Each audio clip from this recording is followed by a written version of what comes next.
नमस्ते दोस्तों, मैं राहुल अहिरवार डॉक्टर हरि सिंह गौर बीए बीएड का अध्ययनरत छात्र हूँ। मैं अपनी कहानी को वीडियो के रूप में प्रस्तुत कर रहा हूँ।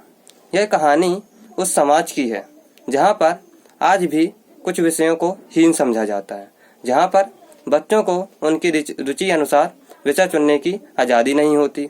अक्सर देखा जाता है माता पिता अपने सपनों को बच्चों पर थोपने का प्रयास करते हैं, जिसके कारण कई बार बच्चों का भविष्य खतरे में पड़ जाता है।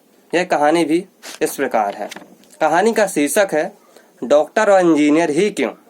यह कहानी दो लड़कियों की है।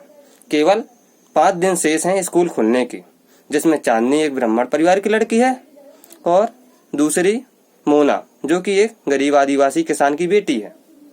दोनों की गहरी मित्रता है। दोनों को समझ नहीं आ रहा है कौन सा विषय लिया जाए। दोनों को इतिहास और राजनीति पढ़ने में रुचि है। इसके लिए दोनों निर्णय करती हैं हमें अपने पिताजी से पूछना चाहिए। चांदनी ने अपने पापा से कहा, मैं आर्ट लेना चाहती हूँ। पापा बोले, आपको डॉक्टर बनना है, अतः आप बायो लो। किसने आपसे कहा? मैं डॉक्टर बनना चाहती हूँ, मेरी रुचि शिक्षक बनने में है, मुझे राजनीति व इतिहास पढ़ना पसंद है। पापा बोले, आज तक इस परिवार में किसी ने आर्ट विषय नहीं लिया, यह तो कमजोर विद्यार्थियों का विषय है, अतः आप बायो ही लेंगी। मोना ने भी अपने पापा से पूछा, मैं कौन सा विषय लूं? बेटा, मैं ठहरा अनपढ़ किसान, मुझे क्या पता विषय लेने से क्या होता है, अतः जो तुम्हें पसंद हो वह ले लो। अगले दिन दोनों ने अपनी अपनी बातों को बताया। चांदनी बोली, मेरे पापा बहुत जिद्दी और गुस्से वाले हैं, मुझे बायो लेने के लिए बोल रहे हैं। मोना ने कहा, मैं तो बायो लेने की कल्पना भी नहीं कर सकती, कोचिंग अलग पढ़ना पड़ता है, पैसे बहुत लगते हैं। कल मैं तुम्हारे घर आऊंगी, फिर दोनों मिलकर पापा से बात करेंगे। अगले दिन मोना चांदनी के घर जाती है। चांदनी की माँ, कौन? दरवाजा खोलकर, आंटी जी नमस्ते, मैं चांदनी की सहेली, मुझे अंकल जी से मिलना है, बैठो। चांदनी की माँ चांदनी के पिता और चांदनी को बुलाती है। नमस्ते अंकल जी। नमस्ते, क्या काम है बेटा? चांदनी को इतिहास और राजनीति पसंद है, बायो नहीं, वह डॉक्टर नहीं शिक्षक बनना चाहती है। पापा गुस्से से बोले, किसकी बेटी हो? जी, कल्लू आदिवासी की। तुम्हें कौन सा विषय लेना है? जी, आर्ट। तो आर्ट चांदनी को भी दिलवा रही हो? यहाँ मुझे सिफारिश नहीं सुननी। चांदनी को गुस्सा आ जाता है, मैं नहीं पढ़ूंगी बायो। देखता हूँ कैसे नहीं पढ़ोगी। फिर बाहर की ओर चले जाते हैं। माँ समझाती है, बेटा पापा के गुस्से को जानती हो, अतः तुम बायो ही लेना। चांदनी कहती है, माँ आप भी? पापा जैसे कहने लगी। मोना इन बातों को सुनकर अपने घर चली आती है। चांदनी का स्वभाव बीते कुछ दिनों से बदल जाता है।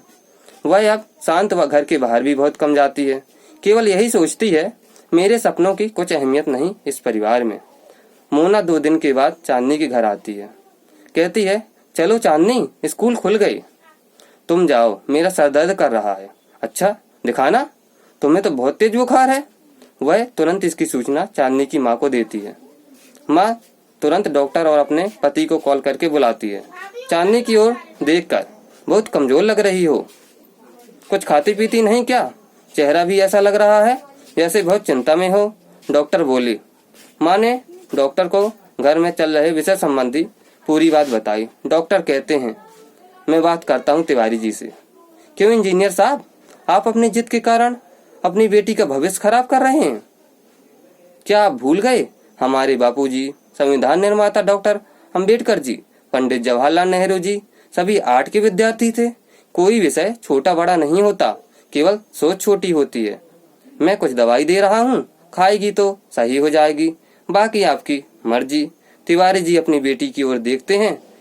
5 दिन पहले कितनी खुश थी, उन्हें अपने किए पर पश्चाताप होता है, जिसके लिए वे चांदनी और मोना से क्षमा मांगते हैं और कहते हैं, जो तुम्हें अच्छी लगे वह विषय ले लो और मन लगाकर पढ़ो।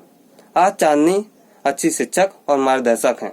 तिवारी जी को चांदनी के ऊपर गर्व है। धन्यवाद दोस्तों।